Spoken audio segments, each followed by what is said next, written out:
Deseo que tengas un bendecido día.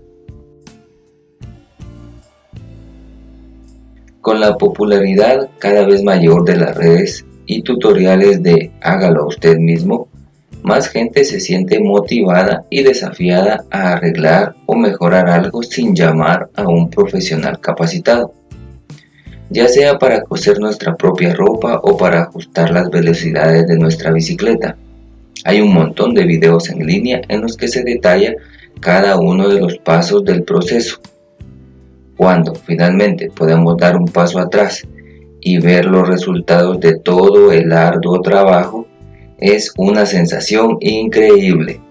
Aunque el proceso haya durado 4 veces más de lo que debería, podemos decir, ¡lo logré! Sin embargo, no podemos arreglarlo todo. A veces tenemos que llamar a un plomero con licencia o a un mecánico entrenado. Y nadie recomendaría que intentaras hacerte tu propia cirugía de corazón. Una relación con Dios que ha sido arruinada es otra cosa que no podemos reparar por nuestra cuenta. Muchas religiones y filosofías sugieren que podemos hacerlo, pero sus métodos son ineficaces y sin esperanza. La verdad es que para el problema del pecado no tenemos una solución fácil, pues la paga del pecado es la muerte, esa que nos separa de Dios por la eternidad. Si lo dejamos hasta aquí, es un final muy triste. Pero espera, esta no es la historia completa. Dios tenía un plan para que la humanidad atravesara ese abismo que nos separa de su hermosa presencia. Hay una solución para este terrible problema, y de eso hablaremos hoy. Antes de continuar, acompáñame a orar en este momento. Nuestro Padre bueno, te damos gracias por un día más. Gracias por la salud y la inteligencia que me das. Gracias por cuidar a mi familia y darnos todo lo necesario. Pero sobre todo, gracias porque tú vives en mi corazón y eso hace súper especial mi vida. En Cristo Jesús. Amén. En el Evangelio de Juan hay un propósito claro que motiva al escritor, que por cierto fue testigo cercano y ocular de todo lo que relata. En Juan 20:31 leemos: pero estas, hablando de las señales, se han escrito para que creáis que Jesús es el Cristo, el Hijo de Dios, y para que creyendo tengáis vida en su nombre.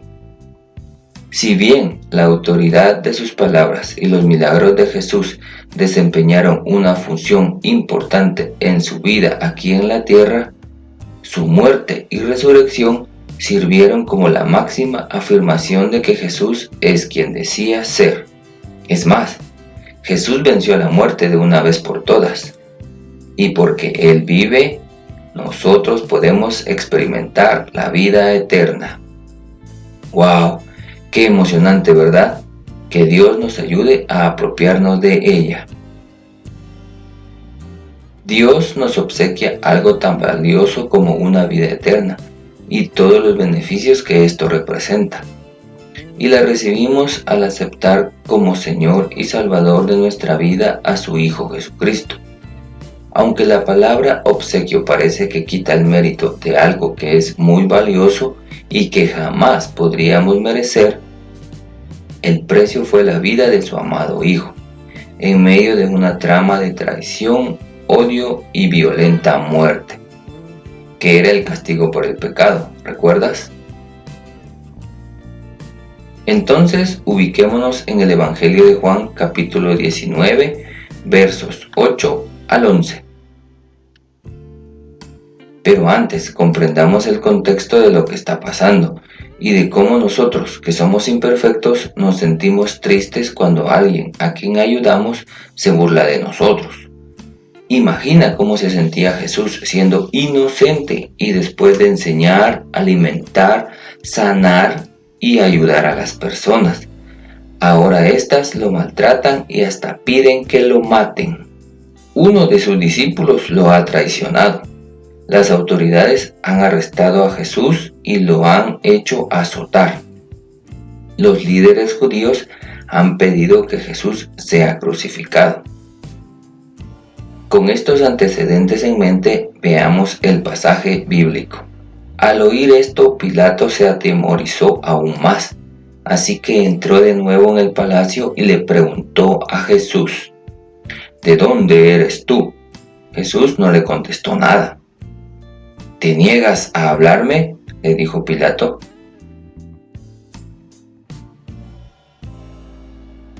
¿No te das cuenta de que tengo poder para ponerte en libertad o para mandar que te crucifiquen?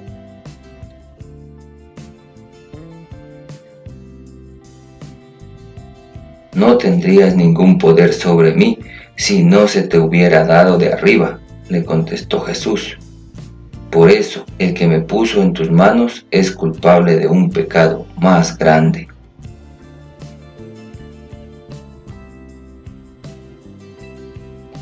Jesús estaba en una reunión privada con Pilato, el oficial romano que gobierna en Judea.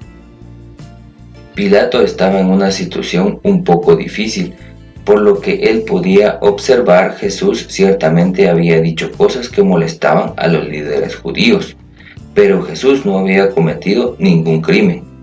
Él era inocente. Pero la turba enfurecida estaba afuera, causando problemas. Y si Pilato no les daba lo que querían, corría el riesgo de ver cómo su distrito caía en un motín, lo que se vería muy mal en él como gobernador. Según la ley romana, Pilato era el único que tenía autoridad para soltar a Jesús o crucificarlo. Jesús podría haber defendido su inocencia o haber llamado a un ejército de ángeles para destruir a los que se le oponían. En lugar de eso, él eligió la humildad. Pero debemos recordar que Jesús no se sometía a Pilato ni a la multitud, sino a la voluntad de su Padre. Aunque las cosas parecían estar fuera de control, Jesús sabía que en realidad todo estaba funcionando perfectamente. Cuando damos un paso atrás, podemos ver el cuadro más completo. Y todo esto era parte del plan de Dios. Dios es perfecto y justo, y su plan para salvar a la humanidad del pecado requería la muerte de Jesús. Jesús lo soportó todo, sabiendo que estaba perfectamente alineado con la voluntad del Padre. No podríamos continuar con la historia sin antes hacer dos preguntas que nos ayuden a reflexionar.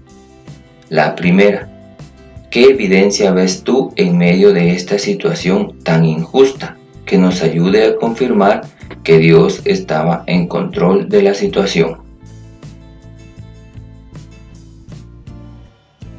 En palabras de Jesús, no tendrías ningún poder sobre mí si no se te hubiera dado de arriba. Seguro tú ves más evidencias de que Dios estaba en control. La segunda pregunta para reflexionar: ¿cuál es tu reacción al saber que los eventos de la crucifixión de Jesús eran parte del plan de Dios? Mi reacción: un profundo agradecimiento, pues Jesús ahora es el camino al Padre. Espíritu Santo, ayúdame en mi debilidad, pues deseo con todo mi corazón darle la honra y la gloria a mi Señor. Cuídate mucho y que Dios nos permita saludarnos pronto. Bendiciones.